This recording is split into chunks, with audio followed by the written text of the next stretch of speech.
The heart, it becomes sick. Get away from these things that will cause harm to your heart.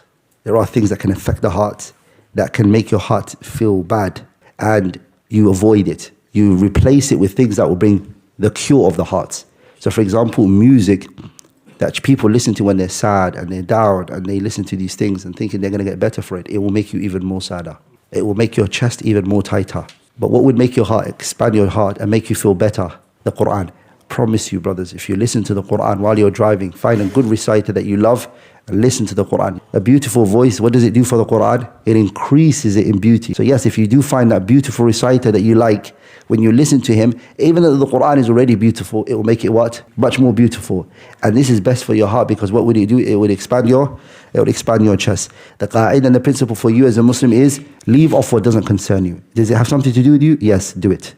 And the things that you need to concern yourself with is the benefits of this world and the hereafter. Is it going to bring me worldly benefit? No, I don't need to know it. Is it going to bring me hereafter benefits? No, I don't need to know it. It's not my business. So don't concern yourself with what doesn't, don't put yourself in places or situations which doesn't concern you. It's got nothing to do with your life. Leave of unnecessary situations, unnecessary things, okay? This concept of Allah expanding your chest. As you can see, Musa alayhi salam, he was told, go to Firaun. He has transgressed, he has exceeded his limits. Go to Firaun. Look what Musa said. The first thing he asked was, Rabbi sharh li sadri. He said, oh Allah, expand my chest. And he's very smart as a prophet, Musa alayhi salam. A smart, wise prophet. He knew what he needed in order to go and convey the message. He needed inshirah as-Sadr. Because Allah said in the Quran, أَفَمَنْ شَرَحَ اللَّهُ صَدْرَهُ لِلْإِسْلَامِ فَهُوَ عَلَى نُورٍ مِّن رَبِّهِ فَوَيْلٌ لِلْقَاسِيَةِ قُلُوبُهُم مِّن ذِكْرِ اللَّهِ. صح? Even Allah told the Prophet alayhi salatu wasalam, he said to him, أَلَمْ نَشْرَحْ لَكَ صَدْرَكَ وَوَضَعْنَا عَنْكَ وِزْرَكَ.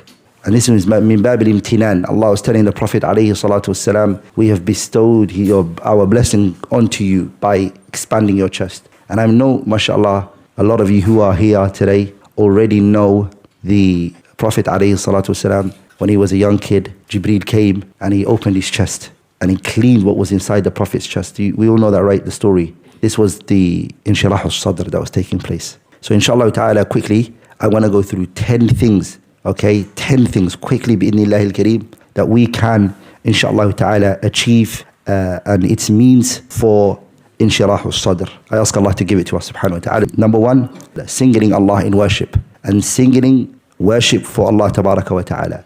That is the first thing that a person needs. وَمَا خَلَقْتُ الْجِنَّ وَالْإِنسَ إِلَّا لِيَعْبُدُونَ.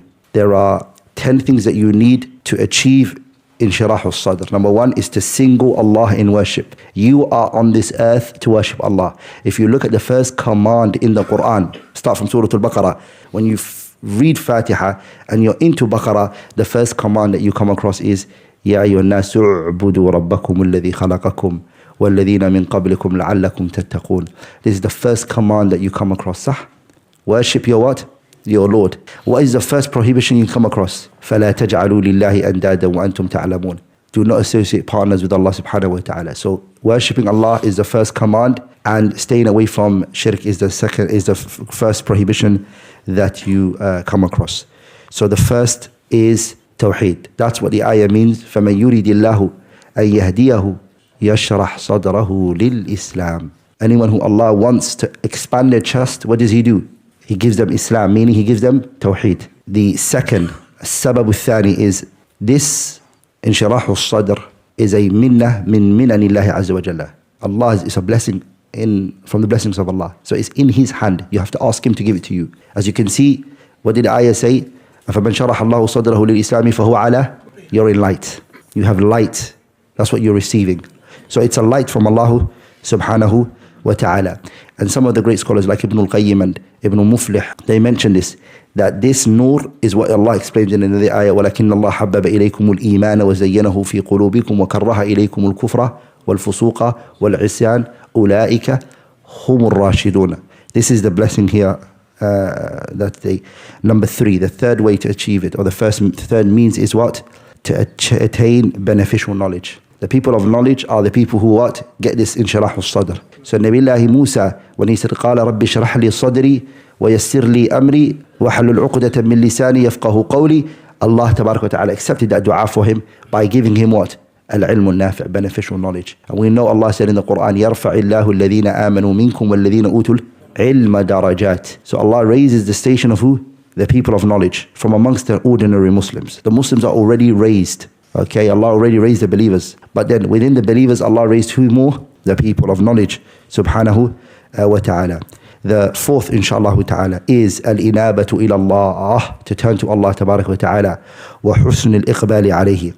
Ibn al-Qayyim, look what he said. He says, al-inabatu ila Allah, turning back to Allah tabarak wa ta'ala, and loving Him subhanahu wa ta'ala from the bottom of your heart, and turning towards Him subhanahu wa ta'ala, and enjoying the acts of worship. He says, there is nothing greater than this for the expanding of the chest. So, repent. Consistently repent. The Prophet said in the Hadith, alayhi salatu wasalam, people, go back to Allah, repent, ask Him for forgiveness. I do this, he said, 100 times a day. Nabi Muhammad is saying, and we know in the Quran, Allah told us, the Prophet, his sins are all forgiven. مع ذلك, he is asking Allah tabaraka wa ta'ala. Number 5, consistently remembering Allah subhanahu wa ta'ala. Look what Allah said in the ayah, الَّذِينَ آمَنُوا وَتَطْمَئِنُّ قُلُوبُهُمْ بِذِكْرِ اللَّهِ. أَلَا بِذِكْرِ اللَّهِ يَا ما معنى تطمئن القلوب؟ يعني ينشرح به الصدور. It expands the chest for you. And this is, Sharh as-Sadr, by the way, is basically what gets rid of anxieties and depression and all of these things. So, remembering Allah. يَا أَيُّهَا الَّذِينَ آمَنُوا اذْكُرُوا اللَّهَ ذِكْرًا كَثِيرًا. Remember Allah a lot. The ayah is powerful because it says remember Allah a lot. It doesn't say remember Allah this much. Meaning there's no limit to it. Just keep going on. If you've done 1,000 times, guess what? You can do 2,000. If you can do 2,000, make it 3,000. Keep going. The more you want in Sharh as-Sadr, the more dhikr you do. The 6th, inshallah ta'ala, is al-ihsanu ila ibadillah. Be good towards the people. Be nice to the people. وَأَحْسِنُوا إِنَّ اللَّهَ يُحِبُّ الْمُحْسِنِينَ. Be good because Allah loves those people who are excellent and good.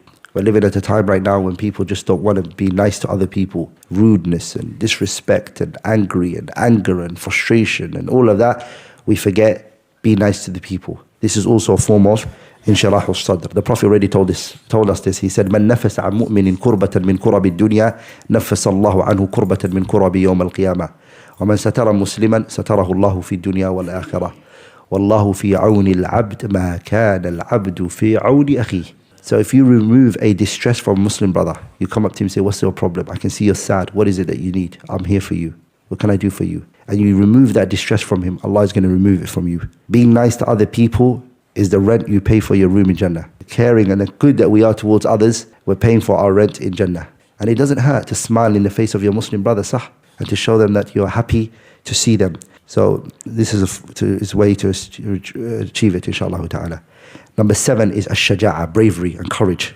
Being very strong and brave in doing what is required from you, and also being brave as a Muslim. And now we're being nurtured upon to be cowardice and to... This is also what Ibn al-Qayyim rahimahullah, he mentions. And he got it from the ayah, إِنَّمَا ذَلِكُمُ الشَّيْطَانُ يُخَوِّفُ أَوْلِيَاءَهُ. Shaitan is the one that places fear in the people's hearts. فَلَا تَخَافُوهُمْ وَخَافُونِ إِن كُنتُم مُؤْمِنِينَ. Do not be scared of shaitan. Do not let shaitan get to your heart. You're a Muslim, you're a mu'min. Why do you have to be scared for? Why are you afraid and scared and terrified? And this fear can sometimes enter different things. Sometimes the fear goes into stinginess. You're scared that you're never going to get money. You're going to die out of poverty. I'm not going to get money. I can't give this money. I'm starving. You have this, you're scared all the time. Inshallah ta'ala, don't worry. The Lord that provided for you in the womb of your mother when you were not working for it is the one that's going to provide for you now that you're working for it. You're going out there, you're working, you're trying to make a rizq for yourself. Who's going to provide for you? Allah. He gave it to you in the womb of your mother and you wasn't even working for it. So your rizq is written. وَلِذَلِكَ the Prophet told us, alayhi your provision is going to come to you just like death is going to come to you one day. It's written, everything's going to come to you. There's no way around it. Even if you wanted to avoid your rizq, you can't. It's written. It's maktoob. Another, inshallah ta'ala, 8th, bidnillah al-kareem, is إِبْعَادُ أَدْوَاءِ الْقُلُوبِ وَأَسْقَامِهَا. The heart, it becomes sick. Get away from these things that will cause harm to your heart. There are things that can affect the heart, that can make your heart feel bad, and you avoid it. You replace it with things that will bring the cure of the heart. So for example, music that people listen to when they're sad and they're down, and they listen to these things and thinking they're going to get better for it, it will make you even more sadder. It will make your chest even more tighter. But what would make your heart, expand your heart and make you feel better? The Quran. Promise you, brothers, if you listen to the Quran while you're driving, find a good reciter that you love and listen to the Quran. Yes, the Prophet did tell us, He says, alayhi salatu wassalam, زينوا القرآن بأصواتكم فإن صوت الحسن يزيد القرآن حسنا. صح? A beautiful voice, what does it do for the Quran? It increases it in beauty. صح? So yes, if you do find that beautiful reciter that you like, when you listen to him, even though the Quran is already beautiful, it will make it what? Much more beautiful. And this is best for your heart, because what would it do? It would expand your chest. So the qa'idah is al-Qur'anu yuzilu al-amrad. The Quran will remove illnesses and sicknesses. Number 9. Okay, we've got 2 more left, inshallah ta'ala. Number 9 is leave off unnecessary conversations. Stay away from things which are not necessary in your life. Sitting and gossiping about people and individuals and indulging yourself into matters that don't concern you will bring tightness of the chest. The qa'idah and the principle for you as a Muslim is min husn al-Islam al-mar tarku ma la ya'ni. Leave off what doesn't concern you. Does it have something to do with you? Yes, do it. And the things that you need to concern yourself with is the benefits of this world and the hereafter. Is it going to bring me worldly benefit? No, I don't need to know it. Is it going to bring me hereafter benefits? No, I don't need to know it. It's not my business. So don't concern yourself with what doesn't, don't put yourself in places or situations which doesn't concern you. It's got nothing to do with your life. Leave of unnecessary situations, unnecessary things, okay? Number 10, the last and final is following the Messenger sallallahu alaihi wasallam. Why is that the case? Because he is the one that was given an expanded chest, and we want to get it what he got. Alam nashrah laka sadrak. Everything he did was the result of what? An expanded chest. So by following him to the T, you are what? You're on that path. So inshallah ta'ala, Rabbi shrah li sadri. We took today inshallah ta'ala from the Quran that we took inshallah ta'ala. I ask Allah, He makes it a source of benefit for us.